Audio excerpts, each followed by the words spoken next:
So last week we began the discussion about mindfulness of the sense spheres.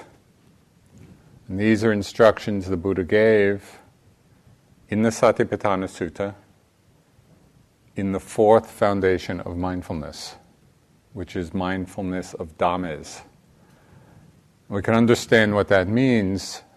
It's often hard to translate. Mindfulness of Dhammas means here mindfulness of the categories of experience, or the categories of phenomena. So in this is included the hindrances, the aggregates, the sense spheres, the factors of enlightenment, the Four Noble Truths. All of that's included in this fourth foundation. So if you can remember, those of you who were here last week, the beginning instruction in the sutta, which I'll repeat again. And again, imagine just that the Buddha is talking directly to us. These are instructions from the Buddha in how to practice. He said, monks, bhikkhus, which is all of us, in regard to Dhammas, that is, in regard to these categories of experience, one abides contemplating these Dhammas in terms of the six internal and external sense spheres. And how does one abide contemplating Dhammas in terms of the six internal and external sense spheres? Here one knows the eye, one knows visible forms, and one knows the fetter that arises dependent on both. The ear and sound, nose and smell, tongue and taste, body and sensations, and mind objects, and the fetter that arises dependent on both. Okay, so we spent quite a bit of time last week discussing this first line of the instruction. Tonight I'd like to continue this exploration of mindfulness of the sense spheres in the last part of the instruction. So the Buddha goes on to say, one also knows how an unarisen fetter can arise, how an arisen fetter or defilement can be removed, and how a future arising of the removed fetter can be prevented. So here we're not simply knowing the fetters that arise at the different sense doors, in the different sense spheres. The Buddha is asking us to understand how they arise, how they can be removed, how they can be prevented. In other words, how we can free ourselves from the influence of these fetters, defilements, unwholesome tendencies of mind. Now this requires a careful looking, a careful mindfulness observation of this mind-body process. So we can begin to understand the causes and conditions behind the arising of the kilesas, the defilements. In some way, this is very analogous to all scientific research. Just, I think it was last week, there was an article in the New York Times Sunday magazine section about a lot of the advances in genetic research and how through a more precise and exact understanding of the genetic process, the scientists and the research doctors are able to develop much more precise and exact cures for diseases, because the process of the arising of the disease is more carefully understood. Well, in a lot of the Buddhist texts, the Buddha is referred to as the great physician. Why? Because he understood with such exactitude and such precision the process by which suffering arises in our minds, in our lives, And he understood with such precision the possibilities for us to experience freedom. Now, the great gift of the Satipatthana Sutta and of all the teachings is that we don't have to figure all this out for ourselves. You know, as you undoubtedly have noticed, it's quite a challenge just to know an in-breath and an out-breath. Well, to see so precisely and carefully this very rapid process in the mind and how one thing conditions another without a map, without a guide, it would be extremely difficult for us to sort it all out. So this is the great gift of the teachings. In one well-known Buddhist chant where one chants the qualities of the Dhamma, the qualities that are honored are the fact that it can be experienced here and now. It's not postponed to some future time. That the Dhamma is timeless. It's as true now as it was in the Buddha's time. It has that quality of invitation. It's like not a question of belief. It's not that there's a dogma that we have to believe. Rather, it's an invitation for us to discover the truth of it for ourselves. It's said that the Dharma is onward leading. It actually leads us to awakening, to freedom. And that it is to be practiced by the wise.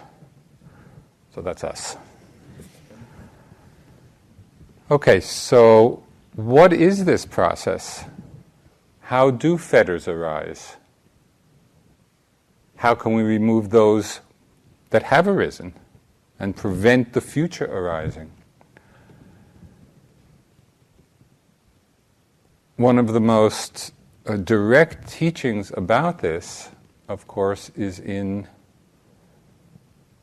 the very profound teaching of dependent origination. And this is sometimes referred to, this process of dependent origination is sometimes referred to as the arising or origin of the world. And in it, the Buddha describes the process that keeps the defilements arising, that keeps samsaric existence rolling along. I'll just read from one of the texts. It says, "And what, bhikkhus, is the origin of the world? In dependence on the I and visible forms, I consciousness arises. The meeting of these three, of I, visible forms, and consciousness, the meeting of these three is contact. With contact as condition, feeling comes to be. With feeling as condition, craving comes to be. With craving as condition, clinging. With clinging as condition, continued existence. With continued existence as condition, birth. With birth as condition, aging and death. Sorrow, lamentation, pain, dejection, and despair come to be.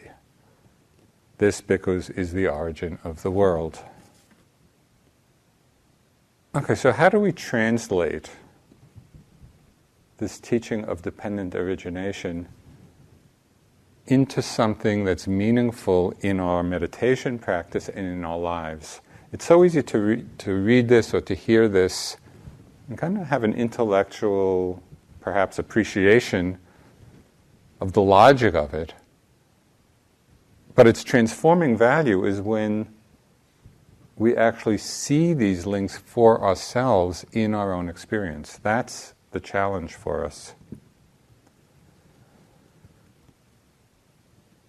We can understand the links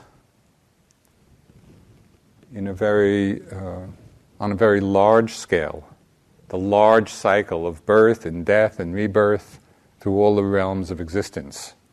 It really describes how that happens. but perhaps of more immediate applicability, we can apply this teaching to the unfolding process within this life. Really see it moment to moment. So there's an easy starting place. We're already born. Did anybody dispute that? We're here. So having taken birth, that already having happened, the sense spheres are a given. Right? Having taken birth, there's the eye and the ear and the nose and the tongue and the body and the mind with their respective objects. Okay, so that's the foundation, that's the given, and this is why the Buddha has pulled out the contemplation of the sense spheres as a major object of contemplation in the Satipatthana Sutta. It's the foundation. Dependent or conditioned by the sense spheres, contact happens. Because of the eye and visible objects, seeing consciousness arises. Right? The ear and sound, hearing consciousness arises. So contact is the conjunction of these three things. Contact means the coming together of the sense base, the sense object, and consciousness. You with it? Okay, this is pretty straightforward. Now, inevitably, when there's contact, feeling automatically arises. And feeling in this Buddhist Abhidhamma sense does not mean emotion, as we sometimes use the word in English. Feeling in this sense refers to what we can call the taste of an object, the flavor of it. That is, whether it's pleasant, whether it's unpleasant, or neutral. Given the sense spheres, there's contact. Given contact, there's automatically feeling. So just take a moment to really consider, pick your favorite sense base. And just take a moment to experience these three links. So it's not just philosophy. So you're actually translating it into what you're experiencing. It could be the body and a sensation, and then feeling it as either pleasant, unpleasant, neutral. It could be the ear and sound, pleasant, unpleasant, neutral. And so just for a moment, reflect on one of those sense bases, and the object, and the contact, and the feeling.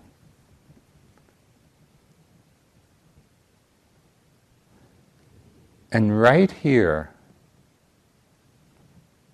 is the critical juncture, is a critical juncture. Because just at these links of sense sphere, contact, and feeling, the Buddha is pointing to a door of awakening. He's pointing to a way out of suffering. As we have experienced many times in our meditation and in our lives, when there is unwise attention to the moment of contact and feeling, which are coming together, when there's unwise attention in those moments of experience, then our conditioned reaction, our very automatic response to pleasant feeling is desire. We like it, we want it. Our conditioned response to unpleasant feeling is aversion. We don't want it, we don't like it. And our conditioned response to neutral feeling is often delusion, dullness. We don't know what's going on. So right there is the arising of the fetter. Right there is the arising of the defilement. When we're not paying careful attention or wise attention to these three links of sense sphere, contact, feeling. That's a very liberating place to bring our attention to.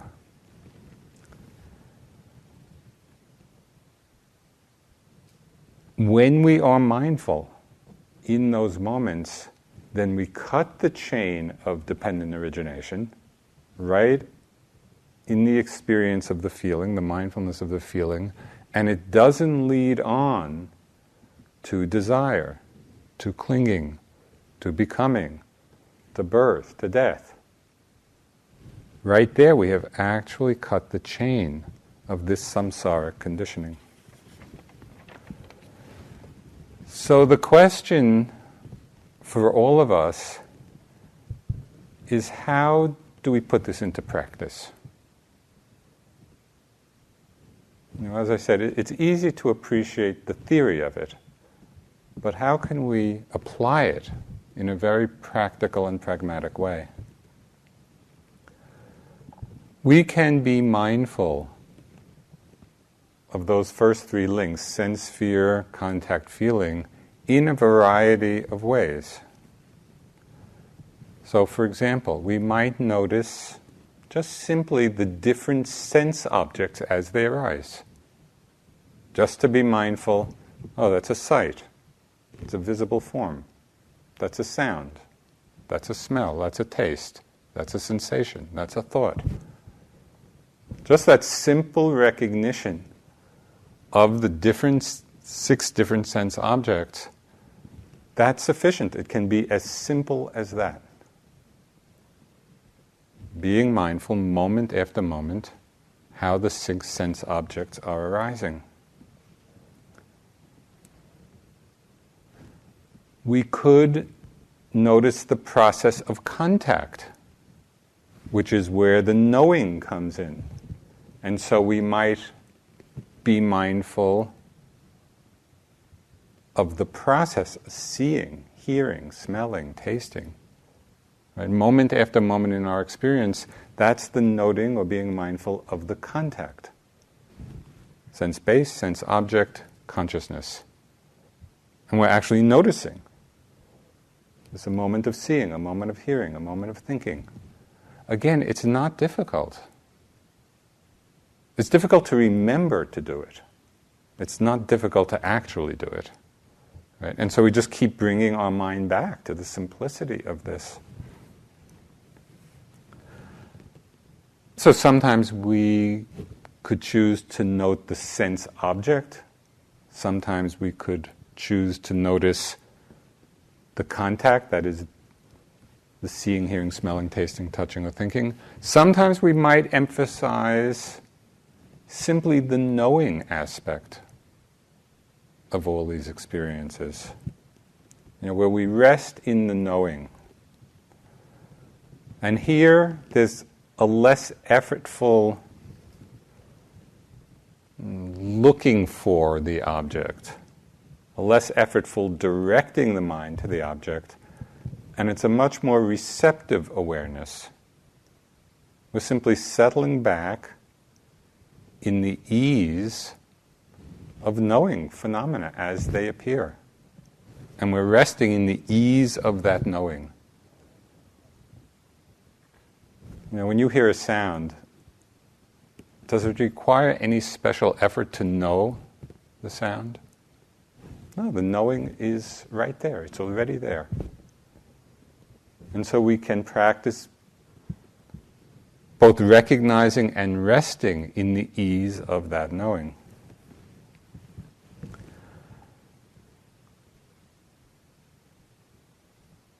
As I mentioned last week, and I just as another reminder,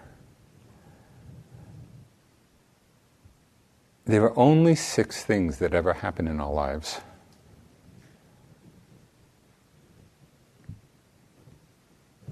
There's only seeing, hearing, smelling, tasting, touching, bodily sensations, and mind objects. When we repeatedly are mindful or notice the arisings in this way, when we bring it right back down to being just one of these 6 things, which is always, this is what it always is. It always comes down to this. Then what that does, it takes us out of the complexity of our life stories. We've created such an elaborate story about ourselves and our lives and our situation. And this way of being mindful just brings us right down to the immediate experience of just what it is that is actually happening. So it's powerful. It takes us out of the movie of our lives into a much more direct experience of the reality that's actually arising.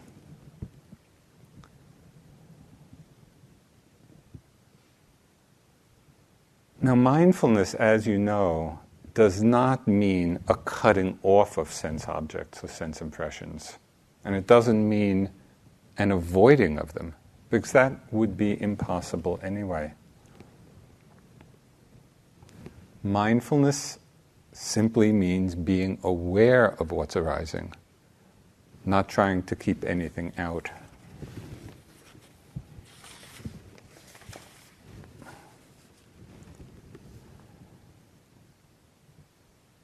Okay, so we begin by either noting the sense object, or we note the contact, or we note the feeling. Or the knowing. If we are doing this and we see that a defilement is still arising, that we find we're still getting caught up in desire or aversion or fear, or any one of them, comparing, judging. If we're doing this very simple practice, but we see that the mind is still getting caught in these arising fetters, which it will. So then it's helpful to note or notice the feeling quality. And that's when we should particularly pay attention. Oh, is this experience pleasant? Is it unpleasant? Is it neutral? Because that's what's conditioning the defilement.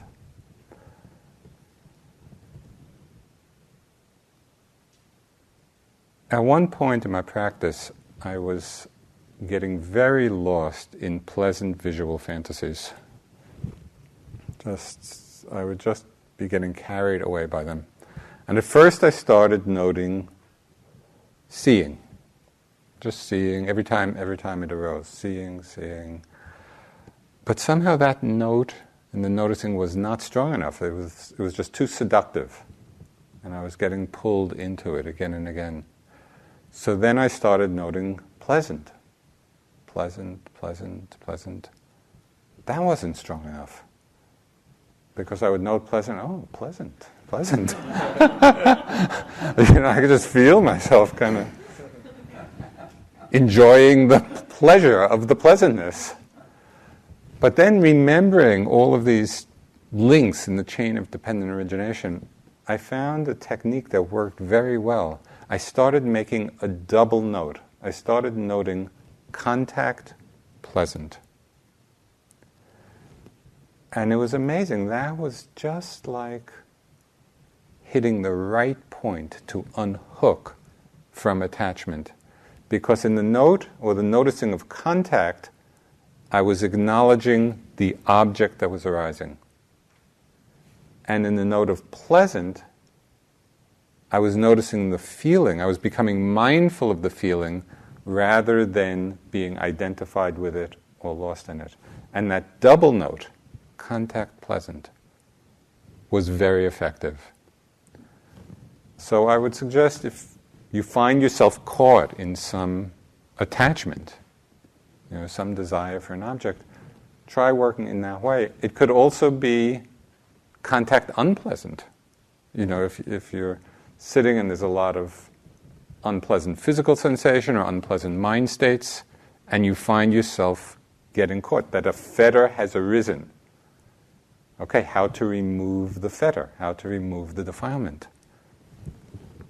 By applying mindfulness, of seeing this chain of dependent origination, seeing how it's arisen. Contact unpleasant. By becoming mindful of it, there's the possibility of the mind letting go. Okay, it all seems so simple.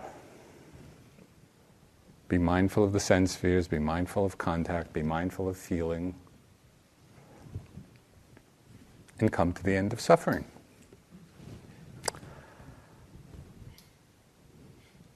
But,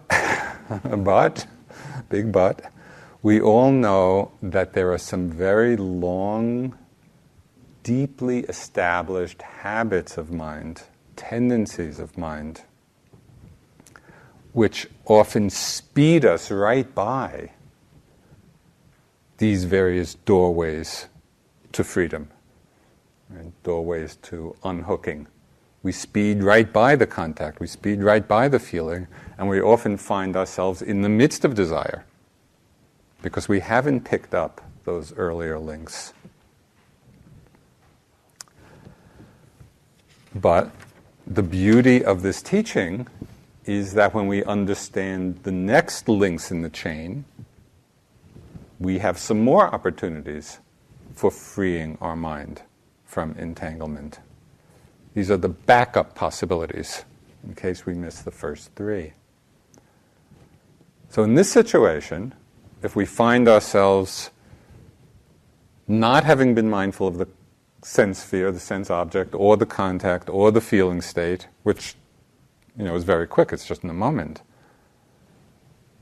we can become aware, we can become mindful, bring mindfulness to bear on the desire itself. So that becomes what we're looking at. Now, this part of the practice is tremendously illuminating because desire is one of the basic primal forces driving our life, driving the life process. This is not an insignificant little piece of our experience. The energy of desire is a primal force, right, which basically is driving samsara. So whenever we have an opportunity to observe it, to investigate this force in our mind, it's a very profound undertaking, and we can really take a tremendous interest in it, in understanding it. In Pali, the word is tanha, and it's been translated in different ways, often as desire or craving or thirst or a hungering. It's that energy in the mind of wanting. And the importance of understanding what this energy of tanha, of craving, of wanting, of thirsting for things, its importance is highlighted in the very first words that the Buddha is said to have either thought or uttered after his enlightenment, his song of enlightenment. The last lines of the verse just after his awakening under the Bodhi tree were, attained is the unconditioned, attained is the deathless, achieved is the end of craving. So this is a very clear, direct statement of the nature of the liberated mind. Achieved is the end of craving. Now, we may not yet quite be at the point of proclaiming this for ourselves. But we can begin to understand just how desire is working in the mind, understanding it more clearly, and experiencing the freedom of its ending, even if it's just for a few moments at a time.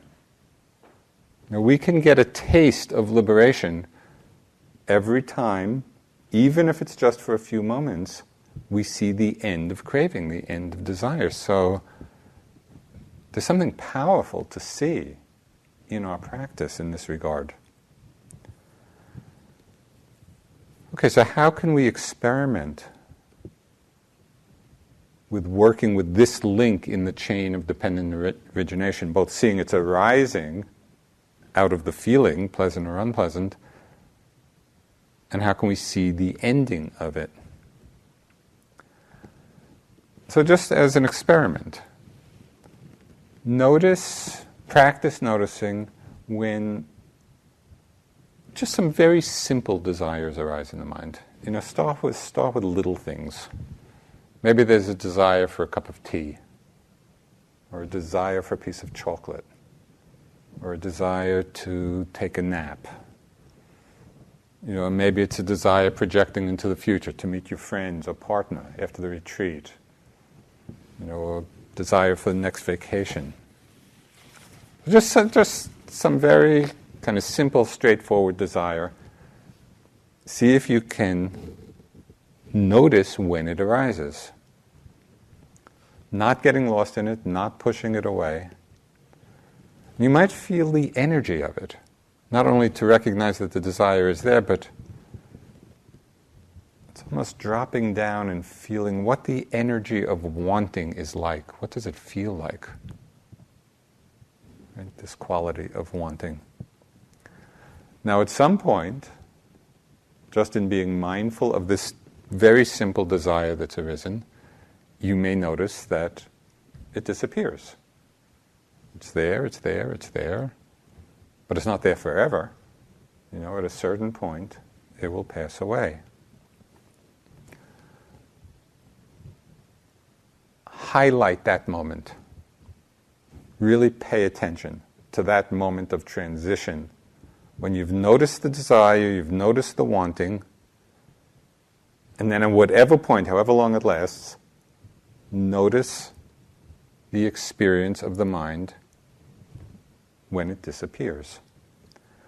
That's a very important moment for a couple of reasons. It's important because it actually gives us an experiential sense of the ease or freedom of the end of craving, the end of wanting. We've gone from the desire to non-desire. And we can feel the ease of it. It's like being let out of the grip of something. So it's important for us to get that taste of freedom, and it's also important, that particular moment of transition, because it reinforces our understanding and direct experience of the impermanence of desire. We see that it does not always have to be fulfilled in order to be resolved, because it's impermanent. It's there for some time, and then it's not. Of course, we can do this. The desire may arise, and we're with it, and then it's gone, and we notice that moment that it's gone. But many times, a few moments later, it comes right back. We see that very same desire or a different one reappearing. Sometimes even stronger than before.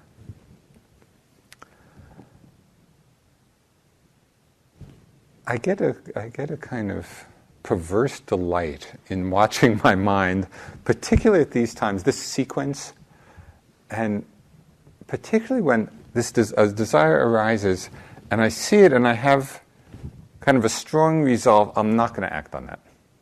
Right? So I have a certain determination of renunciation. So I'm watching this desire, and it'll disappear the first time and maybe come back. It comes up again, disappear, maybe it'll come back. And after a while, it's almost as if this desire is just lurking, waiting for a moment of unwise attention, and all of a sudden, the teacup is in my hands. So this leads us to the next link in the chain, when that's the situation, right? When we've watched the desire, and we've watched it come and go, and we've learned from it, but then it just sneaks back up and it grabs us, and there's another link. There's one more chance we have. And that is the link between desire and clinging. So at this point, things are getting serious. Because it's in noticing clinging, this is our last chance to free ourselves from the sequence before we act. Right? If we miss the clinging, that's going to condition some action or other. But it's a very interesting juncture, this juncture between desire and clinging. You know, very often when we're not really paying that careful attention, it all gets lumped together. A wanting and clinging and attachment. But the Buddha separated them out, you know, in this teaching of dependent origination. Right? There's the sense sphere, there's contact, there's feeling. When we're not mindful, it leads to desire or craving. When we're not mindful of that, then it results or conditions clinging. Now, clinging means the holding on to. The desire or craving is just the wanting.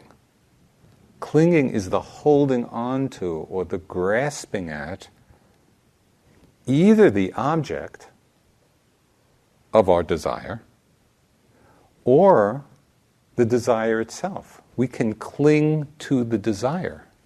And I've noticed this a lot in my mind.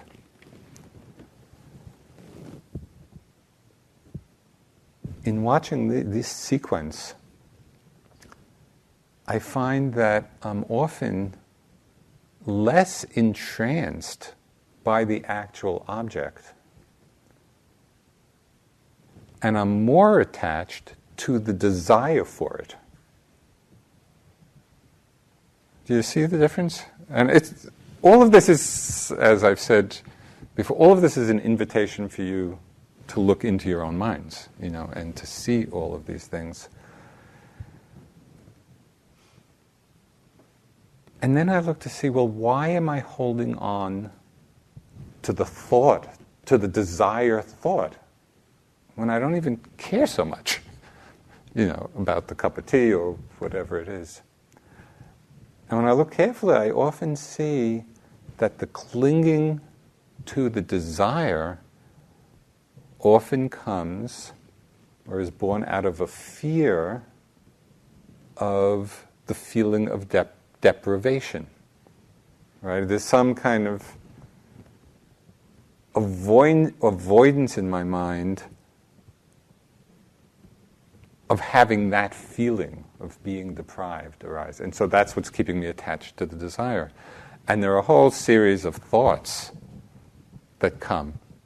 You know, and after a while it becomes a little humorous.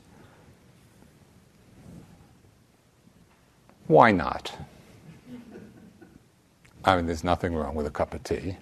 Why not just have it? I'll feel more energy. If I have this piece of chocolate, and then I'm going to really be able to practice. Be good to yourself. You know, the mind can rationalize in so many ways what really is the force of clinging in the mind. Right? So it's not to say that there's anything particularly wrong with a cup of tea. Right? I mention all of this just as a way of kind of prompting an investigation for how these links condition our mind, condition our actions, condition our lives. Because these examples have been small ones. But it's also working in very big ways, you know, in big movements of mind that have serious effects. Okay, so working in all of these ways, working on the level of contact, on the level first of the sense sphere, just the sense objects as they arise, then the contact of the seeing, hearing, smelling. Being mindful of the feeling. When we find ourselves reactive, then actually noticing, pleasant, unpleasant, neutral. If we find ourselves in the middle of desire, paying attention to how that's happening. If we move to clinging, I'd really take a look at that and see what's conditioning this grasping. All of this is putting into practice the Buddha's instruction.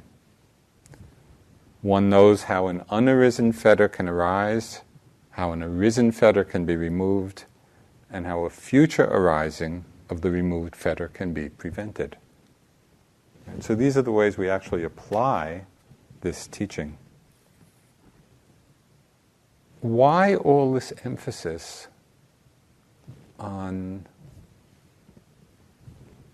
seeing how fetters arise, removing them when they're arisen, preventing them?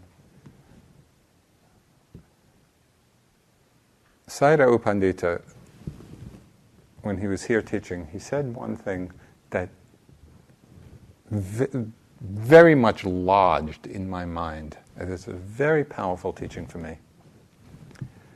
He said, 100% of our suffering is due to defilements in the mind. 100%. If we're suffering, it's because there's some defilement in the mind. Well, that's a powerful, for me, that was a very powerful kind of wake-up. Because it's so easy in different circumstances to put the blame for our suffering on external conditions, external causes. And it's not to say that there aren't things which cause difficulty, but if we're suffering around that difficulty, it's because of one or another of the kilesas. So really coming to the end of suffering means that we learn how to work with and understand and free ourselves from the force of these fetters in the mind. And what's amazing about this teaching is it's ultimately completely empowering. Because it's all up to us. It's not, our suffering is not due to other people. We can take responsibility for our own minds. So this is tremendously empowering, in our lives.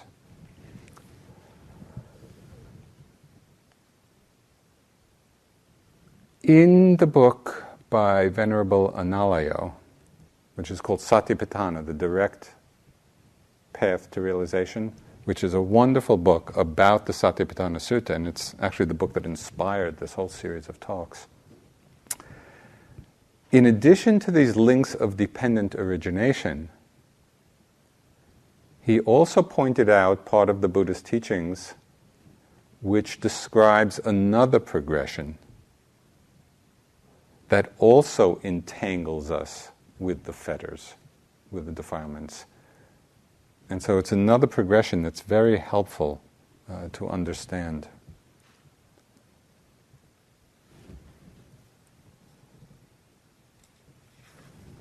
In this sequence, we start again with the sense spheres and contact and feeling, but then instead of going the route of desire, clinging, becoming, the Buddha talks of how there's contact, there's feeling, and along with feeling is perception. And it's perception which leads to thought and what in Pali is called papancha, or the mental proliferation, conceptual proliferation, which we are all familiar with. You know how the mind just starts thinking about something and then the thoughts proliferate, and then we're lost in that proliferation. So it's helpful here to look at how this is working, because it's so instructive for how our lives are unfolding. So what is perception? Perception is the mental factor which interprets experience. Right? It interprets experience by recognizing and remembering the distinguishing marks. So on the simplest level, it recognizes the difference between red and blue, between hot and cold, between man and woman. It's perception which is interpreting the sense data. And it picks out what distinguishes one thing from another, and then it remembers that, with a concept.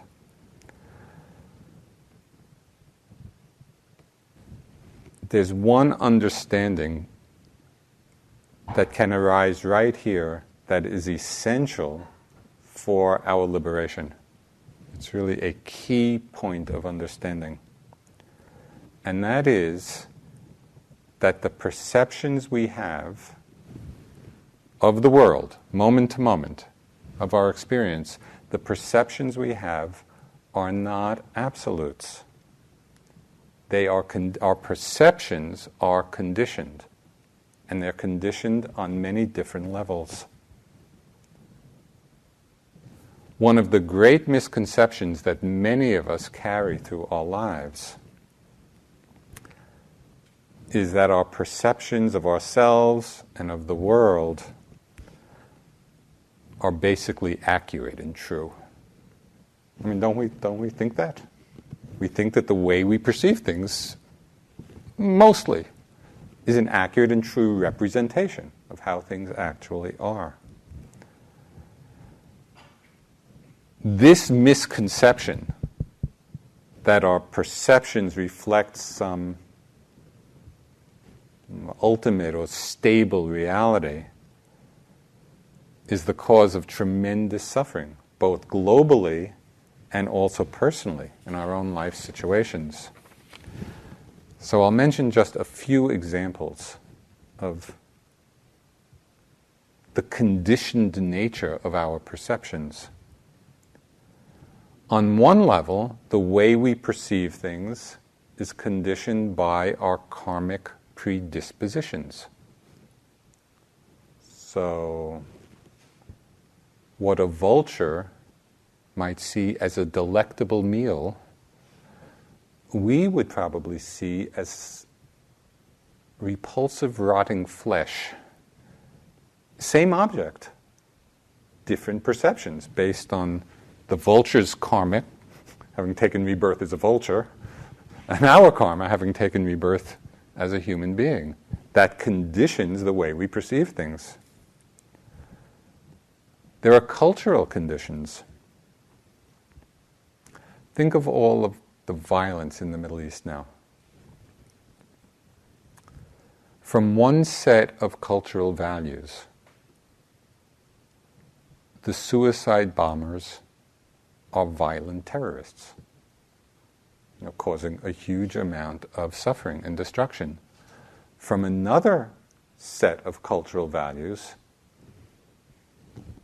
they are perceived as holy martyrs, for a noble cause.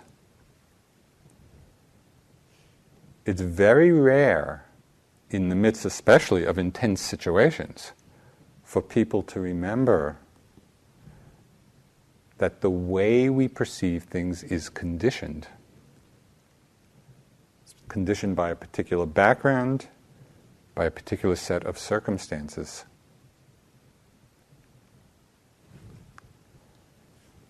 We can see the bias of our perceptions in more ordinary circumstances. And this had this very powerfully come to light. This happened several years ago, and there was kind of a big organizational conflict going on. And I was right in the middle of it, and we were at a board meeting. And there were a lot of intense views. And I just kept thinking, I am seeing this so clearly. And why can't other people understand this? And feelings were running very high. A lot of strong emotion, a lot of defensiveness, a lot of anger. At a certain point, when I was feeling my own suffering in this intense situation, in this conflict, and also just the suffering that I felt in the room,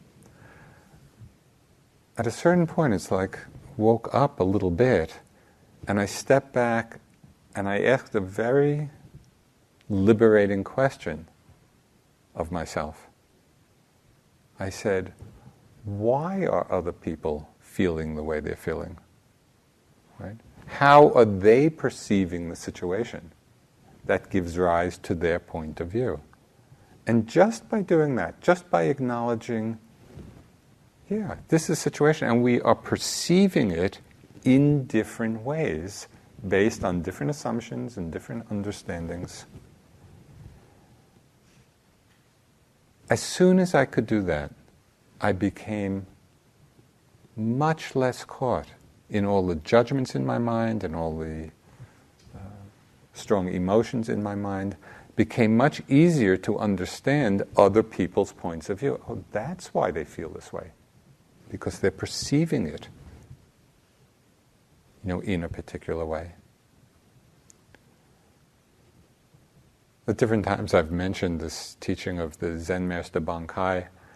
He was a 17th century Japanese Zen master. Wrote a wonderful book called The Unborn. And one of the lines in this book where he says, don't side with yourself. And that's really all about this understanding that our perceptions are conditioned. They are not reflective of some omniscient absolute truth. Obviously, this does not mean that we simply let go of all our viewpoints about things. But rather, if we're not so attached to them, then we can step back, see things from different points of view, and assess in a much more open, easy way, well, what is the wisest course of action to take? So it just opens the mind a little bit. I'm about halfway through, but I think I'll continue next week. But I just want to mention one last kind of way perceptions are conditioned. And they're conditioned by the latent tendencies in our mind. That the habitual projections that color how we view ourselves and how we view the world. So one common example of this, how the latent tendencies in our mind color our perceptions, it's how we view our meditation. You come in and you have a sitting and the body feels light and easy and good concentration. Oh, that was a good sitting. You come in and you sit and there's a lot of discomfort in the body and maybe there's restlessness or different hindrances. Oh, that was really a bad sitting. We don't even think of evaluating it in terms of how mindful we were. It's only pleasant, good sitting. Unpleasant, bad sitting. We're perceiving the quality of our meditation conditioned by the latent tendencies in the mind of greed and aversion. We like what's pleasant, we don't like what's unpleasant. And so we start perceiving the world through that filter. So we do this in many, many situations. We want to begin waking up to this.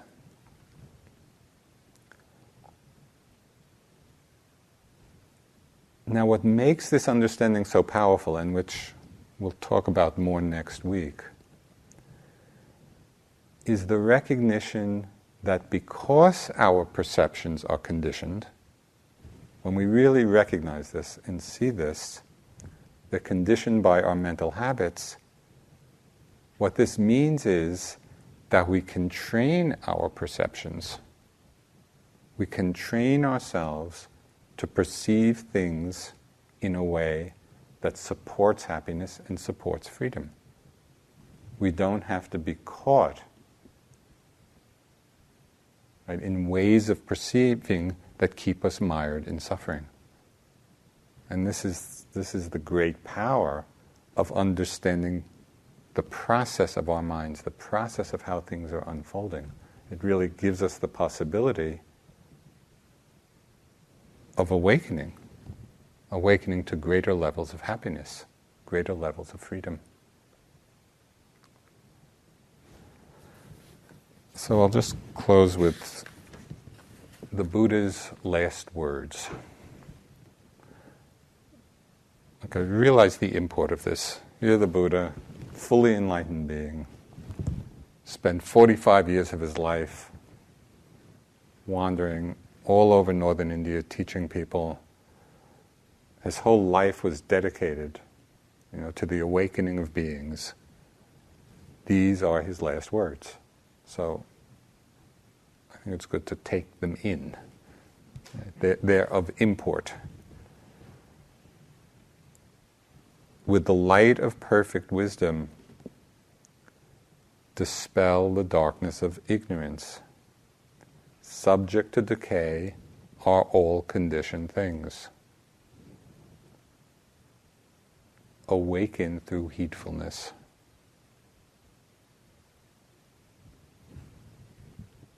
This is a powerful teaching. Subject to decay are all conditioned things.